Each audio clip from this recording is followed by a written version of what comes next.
Pemerintah akhirnya membuka aplikasi pembayaran PayPal setelah protes dari penggunanya bermunculan. Tapi pembukaan ini hanya berlaku 5 hari kerja.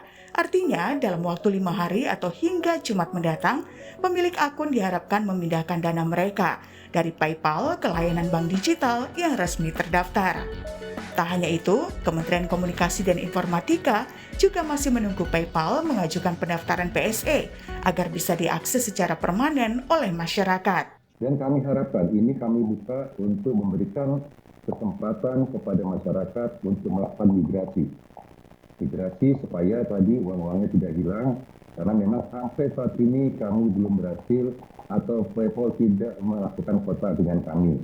Sesuai dengan peraturan perundang-undangan tentang keuangan dan tentang PSE, setiap penyelenggara keuangan itu wajib terdaftar dan wajib berizin.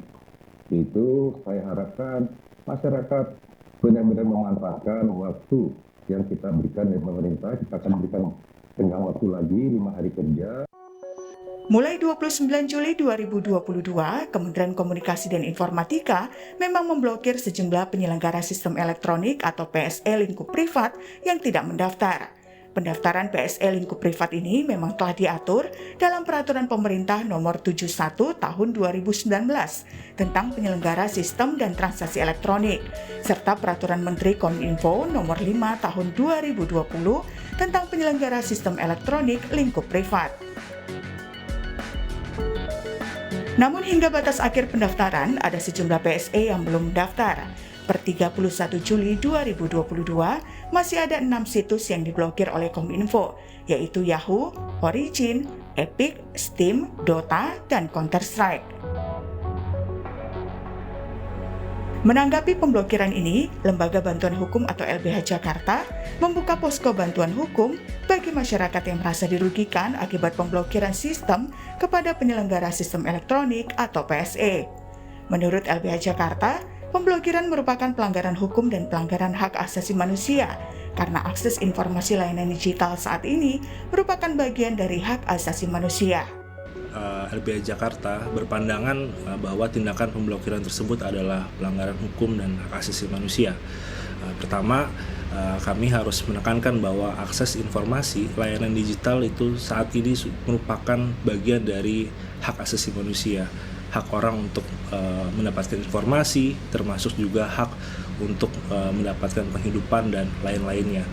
Oleh karena itu, pembatasan terhadapnya tidak bisa dilakukan secara sewenang-wenang oleh negara. Tanggapan berbeda datang dari anggota Komisi 1 DPR RI, Dev Laksono. Menurutnya, pemblokiran terhadap penyelenggara sistem elektronik atau PSE merupakan penegakan regulasi. Namun, untuk meminimalisir kerugian masyarakat dan mencari polemik, seharusnya pemerintah menggencarkan sosialisasi terkait manfaat registrasi kepada PSE. Ya, pemerintah juga harus menginformasikan kepada pengguna, menegaskan kepada pada PSE dan juga melakukan sosialisasi dan juga di-broadcast PSE yang belum mendaftar. Jadi kepada masyarakat yang masih menggunakan, bila mengetahui mereka belum terdaftar, mereka ada keterkaitan, apakah ada dana ataupun ada pekerjaan yang tersimpan di dalam aplikasi tersebut agar segera bisa diekstrak, dan juga pemerintah juga harus bertanggung jawab untuk menyediakan alternatifnya ketika PSE tersebut diblokir dan tidak bisa diakses oleh masyarakat. Sebelumnya, Kementerian Kominfo juga menegaskan, jika pendaftaran diperlukan sebagai kewajiban penyelenggara sistem elektronik atau PSE untuk patuh terhadap aturan yang ada di Indonesia sebagai tempat mereka beroperasi, jika tidak ingin dianggap ilegal. Tim Liputan, Kompas TV.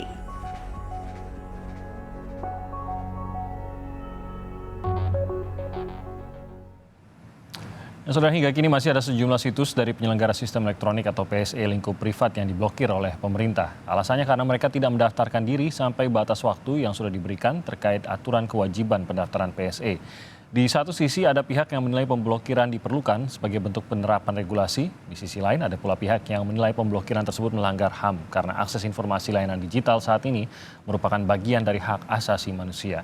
Kami akan bahas soal tidak mendaftar PSE diblokir bersama sejumlah narasumber. Ada Dirjen Aplikasi Informatika Kementerian Kominfo, Pak Samuel Abrijani Pangrapan, dan juga ada anggota Komisi 1 DPR RI, Pak Bobi Rizaldi, dan Direktur LBH Jakarta, Pak Arief Maulana. Selamat pagi, Pak Arief, Pak Bobi, dan juga Pak Semi.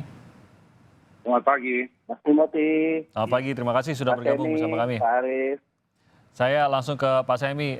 PayPal mungkin itu menjadi salah satu yang paling menjadi sorotan masyarakat. Ini berkaitan lagi-lagi dengan pembayaran, sehingga ini yang paling sensitif, Pak. Tapi sebenarnya seperti PayPal dan beberapa situs yang sampai saat ini masih diblokir, ini kan waktunya sebenarnya sudah habis kemarin. Kalau mereka mendaftar dalam hitungan hari ataupun minggu ke depan ini, apakah secara otomatis mereka akan dibuka sehingga layanan seperti PayPal pun ini akan secara langsung aktif lagi, bisa diakses lagi oleh masyarakat, atau bagaimana Pak Semi? Ya, itu memang begitu ketentuannya dipenuhi, mereka mendaftar, khusus untuk keuangan, mereka sudah dapat izin dari BI atau OJK, karena kan kita termasuk layanan keuangan ya, semua layanan keuangan itu ada undang-undangnya. Jadi perlu kami garis bawain, semua itu ada undang-undangnya. Jadi ini adalah pelaksanaannya. Permen 5 2020 itu adalah pelaksanaannya. Kalau memang itu dianggap melanggar, silakan kita bisa review, karena kita tidak memberikan pembatasan. Kami sangat memahami yang namanya artikel 19, tidak boleh pembatasan oleh bukan undang-undang. Kita ada undang-undangnya, ini kan pelaksanaannya. Nah, jadi bagi mereka yang sudah mendaftarkan kembali, yang akan kita buka. Nah, kemarin itu kami berikan kesempatan kepada masyarakat, karena itu ada involve-nya ke uang ya. Kalau kita lihat di kemarin ada juga pernah saya baca berita, dilakukan penutupan di negara yang lain, itu bisa masyarakat bisa ada kerugian waktu itu dihitung 10 juta. Ini kita masih memberi kesempatan, karena tidak bisa kita membiarkan sesuatu yang ilegal.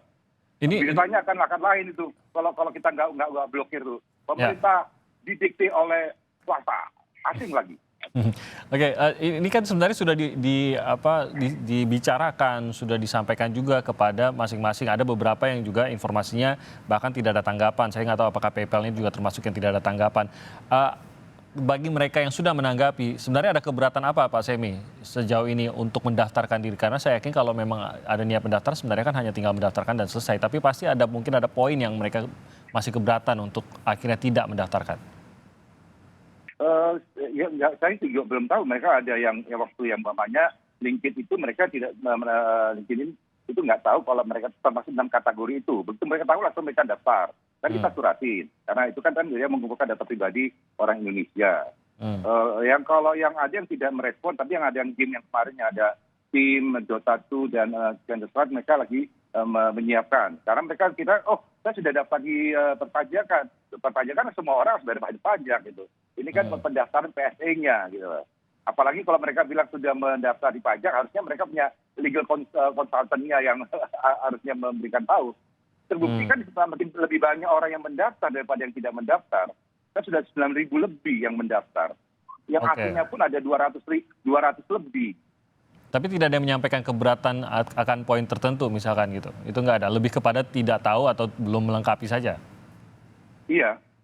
Oke, saya ke Mas Arief. Mas Arief, LBH Jakarta ini sepertinya memang cukup keras menanggapi hal ini. Kalau dari apa yang dikatakan Pak Samuel tadi, bahwa ini penerapan dari regulasi atau undang-undang. Berarti kalau LBH ini akan memajukan secara hukum, apakah sebenarnya yang dimajukan itu nanti adalah gugatan kepada undang-undangnya kah? Karena undang-undang ini yang dirasa membuat pelanggaran HAM yang dipercaya oleh LBH, atau kepada kerugian masing-masing dari mereka yang merasa dirugikan kah, atau bagaimana Mas Arief? Iya, sebelumnya terima kasih Mas Timothy. Suara saya terdengar jelas ya? Terdengar Mas Arief. Oh, baik. Jadi pertama yang ingin kami sampaikan bahwa terkait dengan akses atas internet ya, maupun kemudian sistem elektronik yang ada di dalamnya, itu merupakan hak asasi manusia. Ini bagian dari hak setiap orang untuk bisa mengakses informasi, kemudian bisa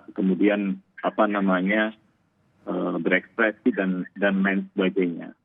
Maka dari itu dalam sebuah deklarasi terkait hak atas internet itu disebutkan bahwa akses internet ini seperti halnya sebetulnya penyiaran surat kabar gitu ya.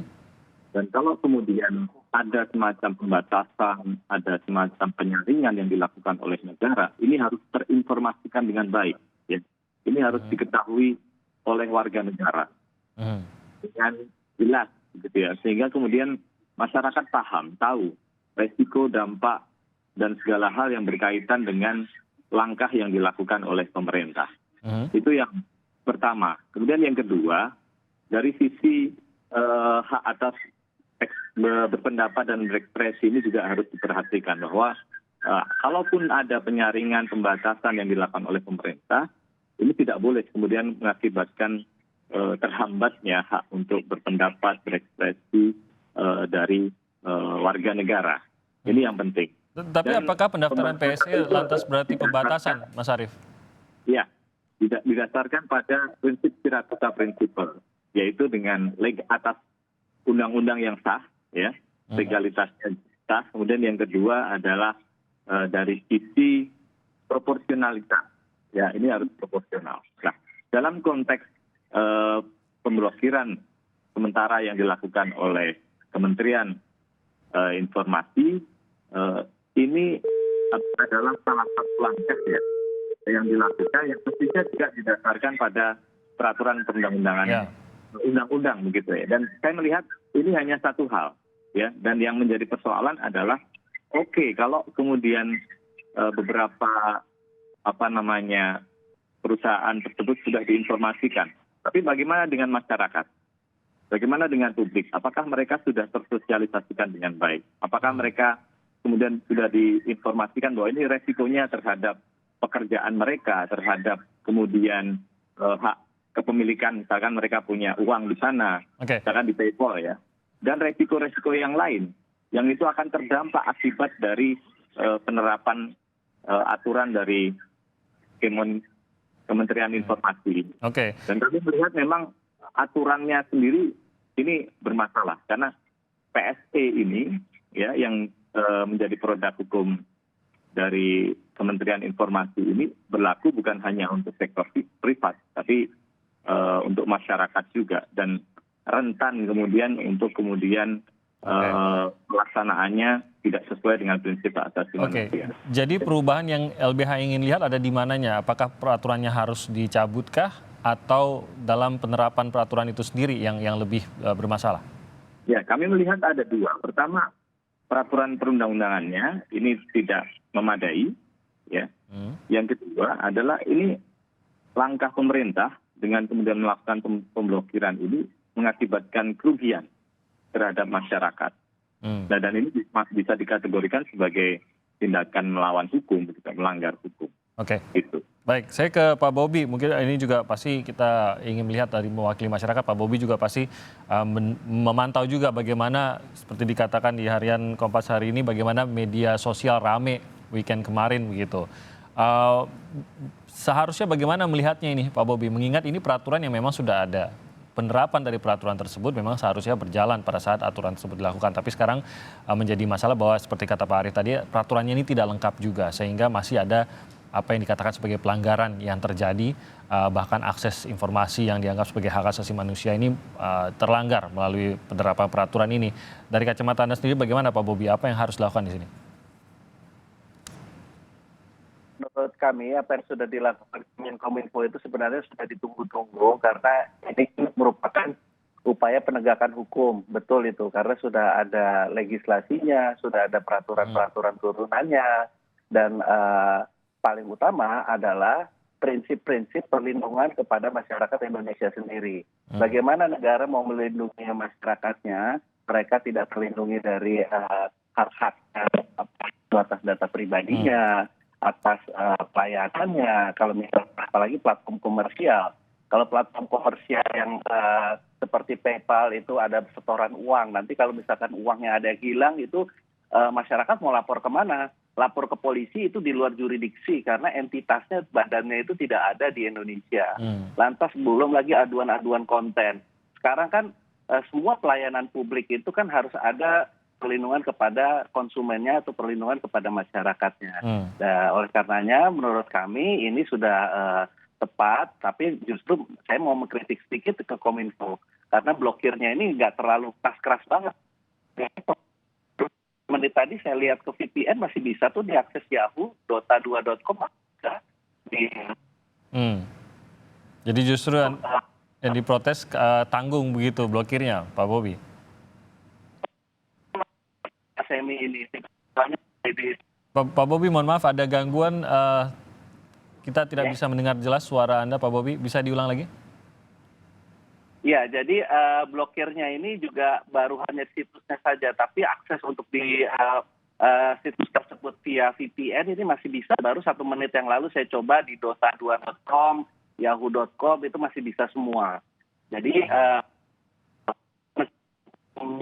ini kami mendukung bahwa memang sudah seharusnya ini sudah lama, dan kalau ini bisa dikelola dengan baik justru akan mempercepat tumbuhnya industri platform komersial yang OTT yang lokal. Oke, jadi Pak Bobi, kami mendukung ini. Saya mengutip Mas Arief tadi bahwa seharusnya masyarakat, informasi yang bisa diakses oleh masyarakat itu tidak boleh dibatas-batasi oleh pemerintah manapun begitu, karena masyarakat berhak atas informasi tersebut dan aksesnya ini juga menjadi hak masyarakat. Yang kedua adalah mengenai poin bahwa informasi di ranah privat mengenai informasi pribadi kita ini kan menurut aturan PSE ini boleh diakses atau bisa melalui permintaan juga diakses oleh pemerintah melalui Kominfo.